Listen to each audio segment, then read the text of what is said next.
Eu queria que você me falasse um pouquinho, Wesley, que eu comento muito nas minhas palestras sobre algo que faz muito sentido para mim nas organizações, que a melhor forma de você tratar todo mundo igual é tratando todo mundo diferente. Porque as pessoas têm perfis diferentes. Não adianta você passar uma tarefa X para um determinado grupo de pessoas, sendo que existe uma diversidade, e pedir para que todos executem da mesma forma. Cada um vai ter que adequar a sua melhor forma para executar aquela tarefa, né? Para ter os melhores resultados.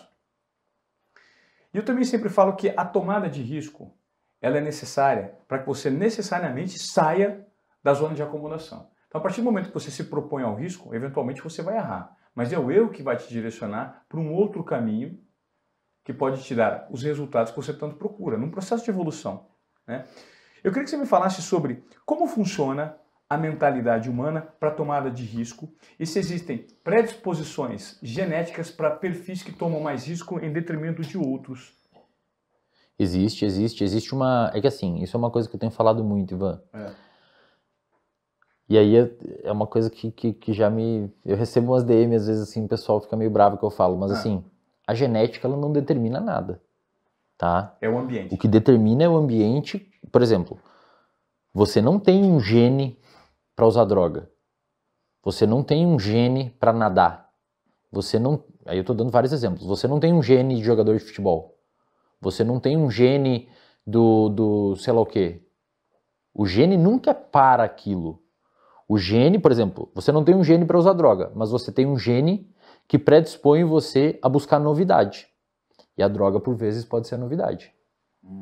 Você não tem um gene que faça você ficar estressado com o seu chefe, mas o seu eixo hipotálamo, pituitário e adrenal, que é o eixo que responde ao estresse, pode ser mais sensível. E aí o chefe, que é o seu ambiente, liga esse eixo. Mas o gene não vai decidir do nada, vai, Ivan, fica estressado com o seu chefe agora. O gene não faz isso. O gene está ali, o ambiente age em cima do gene, e aí isso desencadeia uma resposta. Então não existe gene para. Não existe gene para algo. Agora, algo de comportamento, não existe um gene do empreendedor, por exemplo. Existe um gene que pode deixar você mais obsessivo com organização ou com alguma coisa específica do ambiente, que você não gosta de ver coisas assimétricas ou comportamentos que não estão organizados e tal, ambientes organizados, previsibilidade, e isso, por consequência, transforma você numa pessoa, num grande empreendedor. Deixa eu explicar. Existe uma variação num gene da dopamina, como eu disse, dopamina é envolvido por buscar novidade, além de fugir de perigo. Perfeito. Tem um gene tem um gene, pensa assim, a dopamina ela atua num receptor. Existem vários receptores de dopamina. Um desses receptores de dopamina chama de dopamina D4. Receptor de dopamina D4. Quem tem mais esse tipo de receptor é como se o seu cérebro tivesse um sabor de dopamina D4. Tem pessoas que não têm tanto esse sabor de dopamina D4. Se você tem mais esse receptor de dopamina D4, você é uma pessoa muito mais propensa a buscar a novidade. Muito. Por conta dos receptores. Mas olha só que interessante. O que é novidade? Cara, pode ser droga, pode ser comportamento de risco, pode ser um livro, pode ser gastronomia, pode ser viajar. Viajar para vários lugares é uma novidade. Você busca novidade na viagem. Então, você tem o gene que predispõe você a buscar mais novidade. Mas o que vai determinar se essa novidade vai ser um comportamento autodestrutivo usando droga ou um leitor ávido que devora vários livros diferentes porque encontra novidade nos livros? O ambiente. O ambiente que você cresceu, o ambiente que te estimulou, etc. Então não existe gene que determina o comportamento ou alguma coisa assim. Existe na realidade um ambiente que modela o seu comportamento para que aquilo continue acontecendo. E assim, cara, isso é uma coisa que eu tenho estudado cada vez mais. Eu sempre soube a neurobiologia por trás disso, mas agora eu estou estudando a parte out of the skin, tipo, o que acontece fora do cérebro que faz o cérebro agir dessa forma. O que mais eu tenho visto hoje é assim, você é a média das pessoas que você convive, cara. Isso se reafirma, né? Cara, cada vez mais. E assim, eu descobri isso antes de descobrir, porque Um psicólogo, ele normalmente faz qual caminho?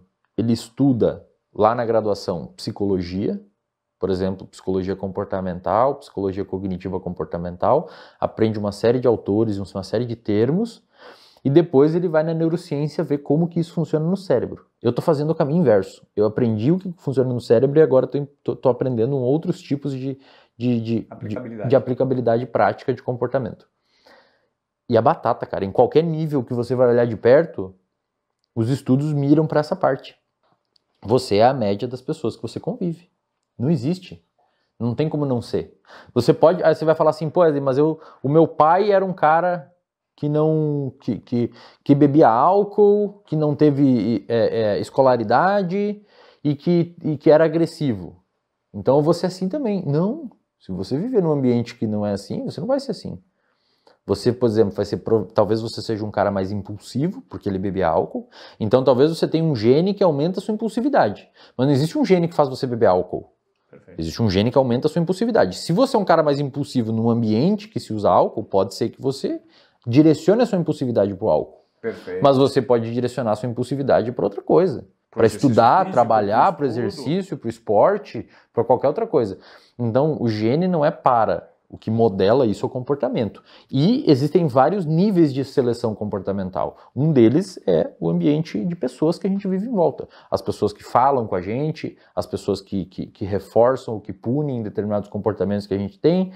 Então, cara, quer fazer uma pessoa ser altamente produtiva e uma pessoa de alta performance, joga ela desde pequenininha no meio de uma galera de alta performance, que aquilo vai ser natural para ela. Se você cresce no meio, às vezes eu atendo uns pacientes que têm filho pequeno, e eu, por curiosidade, assim, meio que pergunto, para ver essa influência ambiental, eu fico perguntando, pessoa que faz dieta, exercício, atletas, não, meu filho também, toda manhã ele come uma maçã, ovos e tal, e às vezes você atende outro tipo de pessoas que têm sobrepeso, sedentarismo, um ambiente totalmente diferente. Eu, como é que é seu filho? Ele odeia fruta, não come fruta, nem não sei mais o que fazer com ele não come fruta. Mas claro, os pais não comem fruta, a criança nunca viu. Criança aprende por imitar. Um dos primeiros mecanismos de aprendizado que a gente tem é imitar. Você vê a pessoa fazendo aquilo, você faz igual. Coloca uma criança no lado de um adulto e pede para o adulto quebrar um coco numa pedra, a criança vai começar a bater o coco também. Ela nem sabe o que significa aquilo, mas ela está imitando. Então, eu fico surpreso de eventualmente os pais achar da onde que a criança ia tirar o estímulo para comer uma fruta se ela não vê no ambiente ninguém comendo fruta. É muito curioso o que você está me falando. Do nada vai vir uma ideia, eu vou comer fruta. É muito curioso o que você está me falando, porque isso revela cada vez mais o peso da nossa herança cultural nas atitudes. Demais, cara. A cultura é uma das formas de modelar o comportamento de uma pessoa.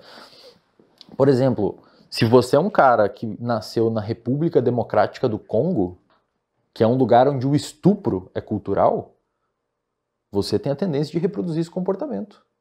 Na República Democrática... Lá é uma arma de guerra, cara. O estupro é uma arma de guerra lá. É demarcação de território. Quase todas as mulheres foram estupradas, quase todos os homens foram estuprados no Congo. É uma arma de guerra, é uma ferramenta. E pessoas que nascem lá e não têm noção de que existem outras coisas em volta, aquele comportamento entra neles e eles têm uma tendência maior de repetir aquilo porque é uma coisa por imitação e por diversos tipos de seleção de comportamento. Então a cultura é uma das primeiras coisas que ajudam a modelar o seu comportamento porque o seu pai e a sua mãe em casa faz aquilo, entendeu? E você aprendeu aquilo por osmose. Agora eu tenho uma pergunta interessante para te fazer, então. Eu não sei se eu estou me fazendo... Sim. É muita coisa. Não. Você está se fazendo, pelo menos para mim, está sendo muito evidente, muito claro.